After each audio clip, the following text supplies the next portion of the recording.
নমস্কার, সবাই কেমন আছেন? আশা করি ভালো আছেন। দেখতে পাচ্ছেন আমার ড্রাগন ফল কত বড় করে হয়েছে।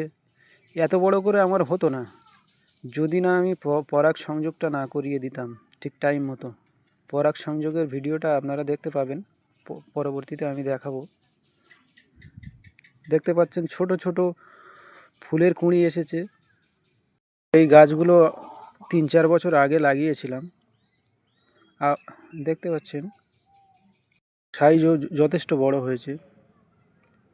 দেখুন এই গাছগুলো সাইডে বাঁশ দিয়ে বেঁধে দিয়েছিলাম, তারপরে বাঁশগুলো দাঁড় করিয়ে দিয়ে গাছগুলো তুলে দিয়েছি। কত সুন্দর উঠেছে